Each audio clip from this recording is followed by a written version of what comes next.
Hey, Coach, thanks for taking the time today. Thanks. We'll start with Ed, and then we'll go to Ruben. Yeah, hi, Nick. Yeah. I ask you about turnovers. A lot of talk yesterday about how you're showing clips of turnovers throughout the league, and you spoke about it. But what was kind of the impetus to that? Is that a recent coaching tool that you've implemented here? And where did the idea come from? No, we've been doing that. That's part of our process that we do. We've been doing that since Indy. A lot of different things play into that. We have a meeting on the way teams create turnovers. That Jamal Singleton runs on Thursdays. Um, and then we always after each practice look at our ball security, the way we're taking care of it, and the way we're coming after it. So that's in every team meeting. Emphasis on that. And then Saturdays we always show the things from around the league. Again, we don't show every single turnover, but the ones that make sense for us to, and the ones we need to learn from. Um, so anywhere from 10, 15 clips or whatever it is. And it's just so it's always on their mind. We know, again, it goes back to, we talk a lot about winning the double positive, winning the turnover battle, winning the explosive play battle. And it's just something that we emphasize. We've always emphasized. You guys have seen the posters and the banners in our team room of emphasizing that. It's just we want it to always be on their mind. I think now we're 23-1 when since 2021 when we win the turnover battle. So we know for us it's a huge stat. I mean, it's for every team it's a huge stat, but even more so for us because we're above the league average as far as 23-1 when we win that turnover battle. So we're constantly trying to think of new ways to teach it. We constantly try to think of new ways to implement it, and those are some of the things right there. And I think I'm glad. I think what happens too is I'm glad the players are talking about that in this sense of, hey, we watch this all the time because it's etched in their mind, and that's what you want. Um, if a play, like I said to you guys last night, if a play happens in any football game that they're watching, Thursday night, Monday night, um, during college football, they're texting back and forth saying, "Hey, this guy's got to get the ball in the right hand," or whatever it is. So that's what you want. That's when you got your culture going the way you want it to go. Is when it's constant. All those things like that are constantly on their mind, and it sounds like that's the case. We'll go to Ruben, and then Chris. Hey, Nick, hope you got a little sleep overnight. Hey, what goes into you have so many new pieces in the secondary, a couple rookies. CJ wasn't here last year. Isaiah's been playing snaps. What goes into that group being so new and playing so well together? Yeah. First, Vic has everybody on the same page of, what's required, what's expected, how he wants things to play versus different looks. And then you got your position coaches with CP and Joe Casper and Roy, getting these guys, in the room to be on the same page. And I think that's such a big part. Obviously, we're talented there. We have talented players there with the addition of the new guys that we have, and Reed and Slay being the holdovers and Avante that have been here.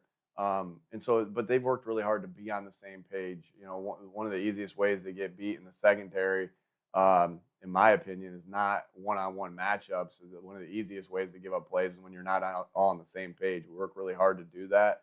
And these guys are connected back there. And again, the more you're connected as a football team, the more it's going to show on the field, through their celebrations and then also through them being on the same page. And so, obviously these guys have come in and are good football players, but then just constant work of, being back there together as one. The rookies, they've really flexed their muscles as they've went with Q and Coop. And it's just a nice mix of veteran leadership. With Slay's one of the best leaders that we have on this football team.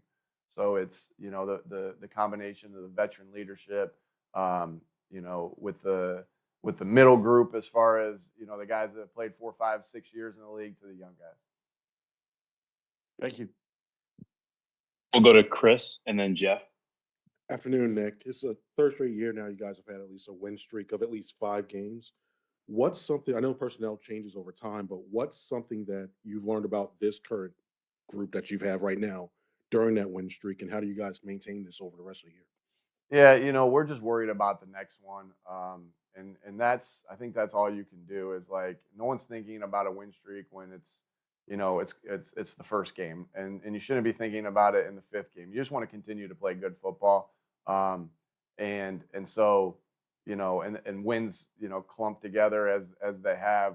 Again, though, we don't think about it that much. We don't think about about that portion of it because we're constantly in the moment of where we are. And this week, you don't got time at all to think about a win streak this week because it's such a quick turnaround to our next game against a really good opponent. And so our focus is on getting better every day. If you can string some wins together as you do that, that's ideal. But getting better every day through the good things that we do and then also the mistakes that we do. We'll go to Jeff and then John. Hey, Nick, I know this may be low on your list of concerns, but Devonte Smith averaged 9.5 targets in the first 3 games, and since the bye, that number's cut. It's actually in half. How do you juggle, the fact that your offense is thriving versus not getting one of your better players as involved as you probably would like to? Yeah, that's a good question, Jeff. Obviously it's always in our thought process to get them the ball. Three of these last games, or 3 of the last 4 games have been really heavy run in the second half.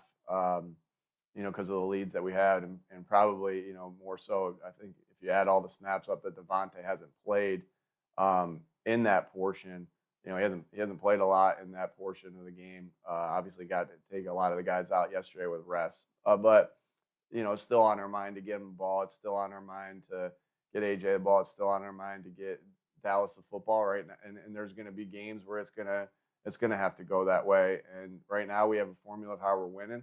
We want to continue on that, but also know that we have a lot of different pieces to be able to win different ways. And so I just think about the opportunities that Devonte has gotten. He's really taken advantage of. Obviously, a huge play last game against Jacksonville to help us win that football game on a 3rd and 20. Had a big time 3rd down catch in that game as well. And so, Devonte was our player of the game, I believe, that the game before, because of how good he played with the football in his hands and when the football went to him, and also when it wasn't going to him. And so, he is such a good teammate and such a selfless teammate that he's blocking his butt off and doing things to change the game when the ball's not coming to him. And so that's just something that happens through the ebbs and flows of the season. Where sometimes you're getting a bunch of targets and sometimes you're not, and we know that to be the team that we want to be and to be the successful team we want to be, Devonte Smith has to play a huge role in the offense, and he will as we continue forward. We'll go to John and then Tim. Hey, Nick. You mentioned a little bit about the short week. As much as you can you take us into the preparation of this week versus a normal Sunday, Monday week, and how things change, or is it that drastic? Yeah, it's obviously drastic. I mean, you'd say you whatever, let's say 100-hour work week, and now you got to do it in 4 days because you can't be like, oh, I'm gonna skip this week or I'm gonna skip that this week. Yeah, it's all the same amount of work has to be put in. Some coaches, and everybody, you don't meet 100% of the time all together. There's portions of the week where you're preparing on your own and then coming together to kind of talk about what you learned on your own. And so some coaches, all coaches are a little bit different. Some coaches will do it all in the week or on the flight home, or some will do it in the week before, in the little bit of free time that they have there. So, but no steps are ever skipped. So it's just everything gets crammed into a shorter amount of time. And so that's what we're working through right now is, I think a lot of guys will have big bags under our eyes at the end of the week, but we got to do what we need to do as coaches to get the guys ready. What's important is that the players are ready to go, that they're rested, as much as they possibly can be. And like I said, it doesn't matter how our coaches feel. We just got to get the work done and get these guys prepared as much as we possibly can and be thinking sharp. And we can sleep a little later in the week when thinking sharp on game day and as we lead up here. So it's always I always think that these Thursday night games, I know they're a pain in the butt to prepare for. They're a pain in the butt for the players to to turn around. I really have so much respect for the players that they have to turn around and do the things they have to do. But as a coach, I feel like there's like Kevin Petullo and I were talking about a couple of the Thursday night games that we've had in the past and the week leading up to it, leading up to the game and the stories that we have. I always think it's a cool bonding thing for the coaches. We're spending a lot. I won't see my kids very much this week or my wife very much this week, but I sure will see Kevin Petullo a lot and Kellen Moore a lot and Vic Fangio a lot. But I always think there's always cool stories that come out of that, and that's the cool part of the journey that you're grinding together for a common good, a common goal, and you'll remember those things. Like these are the things that are so cool about being part of a football team. And so we'll make some memories this week, but ultimately have to go out there and play a good game against a good opponent. We'll go to Tim and then Martin. Hey Nick, how much have you been able to look at Jaden Daniels and what is he showing you in his short time in the NFL? Yeah, obviously you see him on crossover tape. Early on in this week, I'll be watching a lot more of the Commanders' defense, and then get caught up on the offense on their offense as I meet with the defense and things like that. But obviously he's came out on fire. He's got his team playing really well. Hats off to their coaches. And I just got a lot of respect for that coaching staff and the players on that team. And he's playing really good football. It's very obvious. I think everybody can see that. Really good player who's started off on fire. So we'll have a challenge here this week. But can't say enough good things about him. How he's going to the right place with the football, being accurate, the things he can do when he does, when things do break down. Yeah, a lot of respect for him, and we'll have our hands full. We'll go to Martin and then Dave. Hey Nick, obviously yesterday was kind of like a light, quote unquote, light workload day for Saquon Barkley. I was just wondering, I mean, obviously you wanted to get him rest and you did. But like, are you still able to see like his impact on like the rest of the offense when he's not like touching the ball as often as he has been in the past? Yeah, definitely. Because people have to be alert of your playmakers. It's the same thing. It's the same thing with Smitty. With Jeff's question about Smitty, like, even though he's not touching the ball, he's still making an impact, right? I think that's the same thing can be said for a good defensive player. Oh, he didn't get a sack, but he's still impacting the game because all the resources that are going to prevent him from getting a sack. So 1,000%, that's what good players. This league is your good player is really based off of the matchups that you get and stopping, and trying to prevent good players from beating you. And that's not just our theory. It's probably everybody's theory across the NFL. And so when you devote resources to stop one guy, another guy, something else opens up. That's our job as coaches to figure out, hey, this is what they're doing to stop this and get to that. And so, yeah, Saquon big time has an impact on the game, even when he's not touching the ball or just even when he's on the field. And really, even when he's not on the field, because there's always a threat of him, being able to make a play, and they don't know when he's going to be on there and when he's not going to be on there, so they got to call the game accordingly.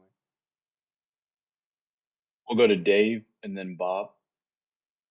Hey, Nick, when it comes to scramble drills, what do you think are the biggest keys to be successful there? Yeah, that's a good question, Dave. There's a lot of things. I think without giving away too many of our secrets, the best way to explain it in my end is kind of like in basketball, you're trying to space the court and find the open spots, and free yourself up, right? And so, you don't want to get two guys in the same spot, right? You want to make the defense cover the entire field, and so it's about space distribution with the receivers. There's different things that you do to free yourself up. You got to be aware of the boundary so you don't get pushed out of bounds. But there's different ways to free yourself up to unlock against a guy that's covering you. And then it's really just like, hey, you're playing. That's how kind we all grew up playing football. When we go to to somebody's yard and there wasn't any plays drawn up there. It was somebody running around. You'd count to 5 Mississippi, and then the guy would come and rush you, and you'd run around, and everyone would try to free up. So it's just trying to find space in there, and find ways to get the ball. And then with Jalen, I think what Jalen's done a really nice job of is escaping different ways. Escaping around the pocket, both right and left, escaping up through the pocket. And so, which makes it very difficult for the defense. And feels like we've made a lot of plays, particularly yesterday, on our scramble drills. It's something that we work all the time at practice. That's always an emphasis of ours at practice, because we know those plays lead to explosives. And we also know those plays kind of come up at you can't explain when they're going to come up. They're going to happen when you're off rhythm and not on time. It's the second play. And so, we put a lot of emphasis on that. We put a lot of emphasis on our rules, on what our rules are there. And the guys have done a really nice job executing, starting with Jalen, and the guys distributing themselves throughout the field to get themselves open. I'll go to Bob and then Zach. Hey, Nick, can you describe the job that Jahan has done since he's been here, and how big of an adjustment has it been for him? He was targeted a lot when he was the Commanders, and obviously he probably knew that was going to change some. But can you just talk about that? Yeah, I think he's done a nice job. Obviously, the last 2 weeks he's made some really big time plays, explosive plays for us. And coming off each game, I've seen him play. He hasn't got as many touches as he's gotten in his past, but I think that's the nature of the third receiver here is again Devonte and AJ are going to be the two receivers that get the most thrown to them, and so that's always tricky because you have to be able to take advantage of the opportunities you get.